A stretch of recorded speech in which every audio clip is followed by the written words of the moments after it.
حضرت سیدنا ابو ہریرہ رضی اللہ تعالیٰ عنہ ارشاد فرماتے ہیں، حضور اکرم صلی اللہ علیہ وسلم کا ارشاد گرامی نقل کرتے ہوئے کہ آپ صلی اللہ علیہ وسلم نے ارشاد فرمایا، الحج المبرور لیس لہ جزاء الا الجنہ، کہ حج مبرور کا بدلہ جنت کے علاوہ کچھ بھی نہیں ہے۔ اب حج مبرور کیا ہے؟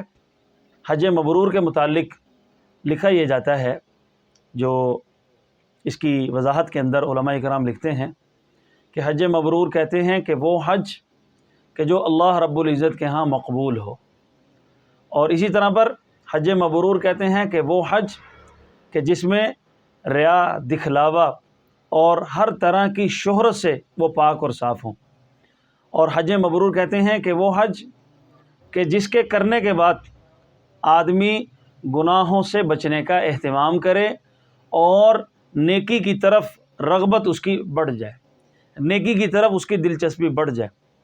اور اسی طرح پر حج مبرور کہتے ہیں کہ وہ حج جس میں گناہ کا ارتکاب نہ کیا گیا ہو، گناہوں سے بچنے کا اہتمام کیا گیا ہو، اور اسی طرح پر وہ حج کہ جس کے بعد آدمی دنیا سے بے رغبتی اختیار کرنا شروع کرے، کہ دنیا کی طرف دھیان توجہ اس کا کم ہو اور آخرت کی دلچسپی اس کے اندر بڑھ جائے۔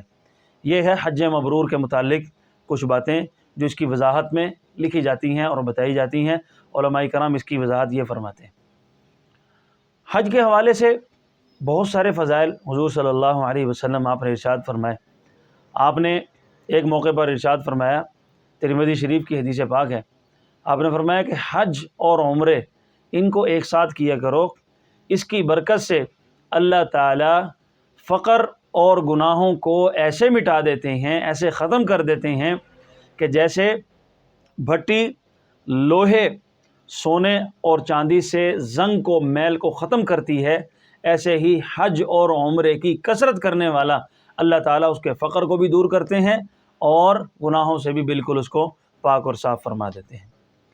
اور اسی طرح پر حج کے موقع پر خرچ کیا جانے والا پیسہ اللہ رب العزت کے ہاں کتنا مقبول ہے۔ فرمایا کہ حج کے موقع پر خرچ کرنا اتنا بڑا عمل ہے، اتنے بڑے ثواب کا کام ہے کہ اللہ تعالیٰ ایک کے بدلے میں 700 گنا تک اجر اور ثواب عطا فرماتے ہیں، کہ یہ حج کے اندر خرچ کرنا اللہ کے راستے میں خرچ کرنے کی طرح ہے، اور اللہ کے راستے میں خرچ کرنے والا جو مال ہے، ایک کے بدلے میں اللہ رب العزت 700 گنا تک اجر اور ثواب عطا فرماتے ہیں۔ حج جون سا ہے، حج گزشتہ گناہوں کی معافی کا اللہ رب العزت اس کو ذریعہ بنا دیتے ہیں۔ اس پر ایک میں واقعہ عرض کرتا ہوں جس سے بات اور بھی زیادہ سمجھ آئے گی۔ ابن شماسہ فرماتے ہیں کہ ہم حضرت عمر بن عاص رضی اللہ تعالی عنہ ان کی خدمت میں ایک مرتبہ حاضر ہوئے۔ یہ ان کے مرض الوفات کے ایام چل رہے تھے۔ ہم ان کے پاس آئے اور رونا انہوں نے شروع کر دیا، روتے رہے۔ کچھ دیر کے بعد اپنے آنسو انہوں نے پونچھے، آنسو انہوں نے صاف کیے تو ان کے بیٹے ان کے پاس موجود تھے۔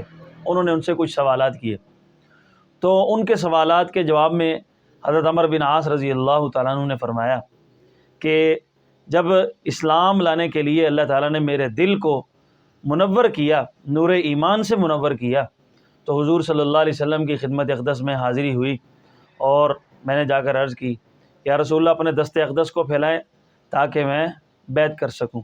آپ نے اپنے دست مبارک پھیلایا۔ حضرت عمر بن عاص رضی اللہ تعالیٰ عنہ فرماتے ہیں کہ میں بیعت کرنے کے لیے جب میں نے ہاتھ آگے بڑھایا تو میں نے ہاتھ اپنا پیچھے کھینچ لیا۔ حضور صلی اللہ علیہ وسلم نے کہا، آپ نے ارشاد فرمایا کہ اے عمر تجھے کیا ہوا ہے، تو نے اپنا ہاتھ کھینچ لیا؟ تو عرض کرنے لگے کہ یا رسول اللہ میں ایک شرط رکھنا چاہتا ہوں، وہ شرط میری یہ ہے کہ اللہ تعالیٰ میرے گناہوں کو معاف فرما دے، یعنی اسلام قبول کر رہا ہوں، اس کے لیے میں ایک شرط مقرر کرنا چاہتا ہوں کہ اللہ تعالیٰ میرے گناہوں کو معاف فرما دے۔ تو حضور اکرم صلی اللہ علیہ وسلم آپ نے اس موقع پر 3 باتیں ارشاد فرمائیں۔ آپ نے فرمایا کہ اے عمر، اسلام پہلے والے گناہوں کو مٹا دیتا ہے، الاسلام یہدم ما کان قبلہ، اسلام پہلے والے گناہوں کو معاف کر دیتا ہے، مٹا دیتا ہے۔ اور دوسری بات آپ نے ارشاد فرمائی کہ ہجرت پہلے والے گناہوں کو مٹا دیتی ہے۔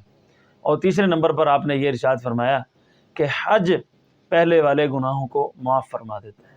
اللہ تعالیٰ حج کی برکت سے اللہ تعالیٰ گزشتہ گناہوں کو معاف فرما دیتے ہیں۔ تو اتنا بڑا عمل ہے حج کرنا۔ حج کی برکت سے اللہ گزشتہ گناہوں کو معاف فرما دیتے ہیں۔